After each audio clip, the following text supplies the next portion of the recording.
ఒకప్పుడు మన పిల్లల పల్లెల్లో ఉన్నటువంటి రోజుల్లో పట్టణంలో చదివించుకోవాలన్న కోరిక, పట్టణాలలో కొన్నాళ్ళు పోయిన తర్వాత నగరాలకి తీసుకెళ్లాలన్న కోరిక, నగరాలలో చదివించే స్థితి నుంచి మెట్రో నగరాల్లో చదివించాలన్న కోరిక. ఇప్పుడు అదంతా పూర్తయిపోయింది. ఇది గత 2 తరాలలో పూర్తయిపోయింది. ఇప్పుడు 3వ తరంకి వచ్చేటప్పటికి విదేశాల్లో చదివించడం, విదేశాల్లో సెటిల్ చేయడం అన్నటువంటిది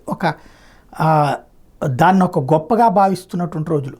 ఇట్లాంటి దశలో అమెరికాలో ట్రంప్ ఎంపిక ఇంపాక్ట్ అనుకోవాలా, లేదంటే అక్కడ చట్టపరంగా మార్పులు అనుకోవాలా, టోటల్గా షార్ప్గా అంటే చాలా అంటే కోరుకున్నటువంటి విధంగా చూస్తే మొదటి 4 నెలల్లో F1 స్టూడెంట్ వీసాలు 38% డౌన్ అయింది. అంటే విదేశాల్లో చదువుకోవాలన్న మన వాళ్ళ కళలని ఒక రకంగా ఛిద్రం ప్రారంభమైంది. 38% డౌన్ అయింది. 2021లో 65,235 మందిని తీసుకుంటే 2022లో 93,181 మంది, 2023కి వచ్చేటప్పటికి 1,03,495 మంది ఆ వీసాలు ద్వారా వెళ్తే, ఈ ఏడాది 64,008 మందికి మాత్రమే ఇప్పటిదాకా అవకాశం వచ్చింది. డిసెంబర్ దాకా కలిపి లెక్కేస్తే అంటే 38% డౌన్ఫాల్.